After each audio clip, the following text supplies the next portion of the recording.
ఏపీలో కూటమి ప్రభుత్వం ఎన్నికల హామీలపై దృష్టి పెట్టింది. ఈ నెల 15 నుంచి మహిళలకు ఆర్టీసీలో ఉచిత ప్రయాణ పథకం ప్రారంభించనుంది.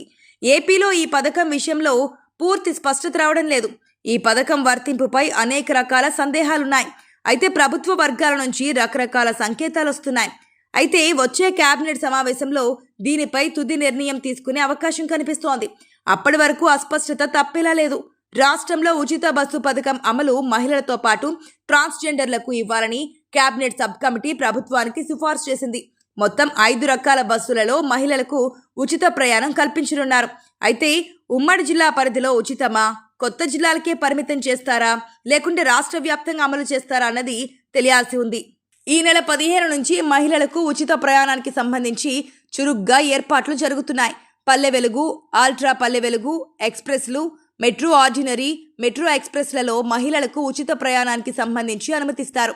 అయితే బస్సుల్లో సీసీ కెమెరాలు పెట్టాలని కేబినెట్ సబ్ కమిటీ చేసిన సిఫార్సు ఆందోళన రేపుతోంది. ఇది మహిళలకు ఇబ్బందికరంగా మారుతోంది అన్న చర్చ జరుగుతోంది. మరోవైపు అంతర్రాష్ట్ర సర్వీసులతో పాటు తిరుపతి, తిరుమల ఘాట్ రోడ్ సర్వీసుల్లోనూ మహిళల ఉచిత ప్రయాణానికి అనుమతించవద్దంటూ కేబినెట్ సబ్ కమిటీ సిఫార్సు చేయడం విశేషం. ప్రస్తుతం రాష్ట్రంలో తిరుపతి, చెన్నై, అనంతపూర్, బెంగళూరు మధ్య అంతర్రాష్ట్ర సర్వీసులు నడుపుతున్నారు. వెతికి ఎట్టి పరిస్థితుల్లో ఉచిత ప్రయాణానికి అనుమతించే ఛాన్స్ కనిపించడం లేదు. త్వరలో జరిగే కేబినెట్ సమావేశంలో మహిళలకు ఆర్టీసీ ఉచిత బస్సు పథకం కోసం తుది మార్గదర్శకాలను ఖరారు చేసే అవకాశం ఉంది. ఇప్పటికే కేబినెట్ సబ్ కమిటీ పలు సూచనలు చేసింది. వాటిపై కేబినెట్లో చర్చించి తుది నిర్ణయం తీసుకోనున్నారు. మరో 10 రోజుల గడువు ఉండడంతో ముందుగానే మార్గదర్శకాలు వచ్చే అవకాశం ఉంది. అయితే మహిళల ఉచిత ప్రయాణానికి సంబంధించి అస్పష్టత కొనసాగుతోంది. ఒక్కో మంత్రి ఒక్కో ప్రకటన చేస్తున్నారు. కానీ దీనిపై ఫుల్ క్లారిటీ రావడం లేదు. కర్ణాటకతో పాటు తెలంగాణలో రాష్ట్ర వ్యాప్తంగా మహిళలకు ఉచిత ప్రయాణం కల్పిస్తున్నారు. ఏపీలో కూడా అంతటా ఉచిత ప్రయాణం కల్పించాలన్న డిమాండ్ వినిపిస్తోంది. అయితే ఆ 2 రాష్ట్రాల్లో ఏపీ బృందం అధ్యయనం చేసింది. కేబినెట్ సబ్ కమిటీ సభ్యులు ఆ రాష్ట్రాల్లో పర్యటించి పథకాన్ని పరిశీలించారు. అక్కడ అమలవుతున్న తీరును అధ్యయనం చేసి రాష్ట్ర ప్రభుత్వానికి ప్రతిపాదించారు. మరి ప్రభుత్వం ఎలాంటి నిర్ణయం తీసుకుంటుందో చూడాలి. ఇదిలా ఉంటే ఉచిత బస్సు పథకం ఏపీలో మహిళలకు ఏ స్థాయిలో ఉపయోగకరమో వివరించారు టీడీపీ ఎమ్మెల్యే మద్దిపాటి వెంకటరాజు. అయితే ఆయన కాస్త హ్యూమర్ జోడించి ఒక ఉదాహరణ చెప్పారు. ఇప్పటి వరకు భర్తలు కసురుకున్నా, కోపడ్డా భార్యలు సైలెంట్గా ఉండాల్సిన పరిస్థితి ఉందని, ఇకపై ఉచిత బస్సు పథకంతో వారికి మరొక ఆప్షన్ కూడా ఉంటుందని చెప్పారు.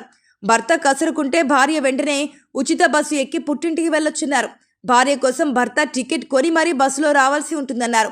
అంటే ఈ పథకం అమలులోకి వచ్చాక మునుపటిలా భార్యల్ని కోప్పడాలంటే భర్తలు ఆలోచించాల్సి వస్తుందనేది ఎమ్మెల్యే వ్యాఖ్యల సారాంశం. కానీ సహజంగానే ఇలాంటి మాటలు సోషల్ మీడియాలో వైరల్ అవుతూ ఉంటాయి. ఎమ్మెల్యే మద్దిపాటి వ్యాఖ్యలు కూడా అలానే సంచలనమయ్యాయి. ఫ్రీ బస్సు పథకానికి ఎమ్మెల్యే ఇచ్చే వివరణ ఇదా అంటూ పలువురు సెటైర్లు పేలుస్తున్నారు. కాపురాల్లో చిచ్చు పెడుతున్నారంటూ ఒకంత కోపంగా కామెంట్లు పెడుతున్నారు. తెలంగాణలో మహిళలకు ఆర్టీసీ బస్సుల్లో ఉచిత ప్రయాణ సౌకర్యం కల్పించిన తర్వాత చిత్ర విచిత్ర ఘటనలు ఎన్నో జరిగాయి.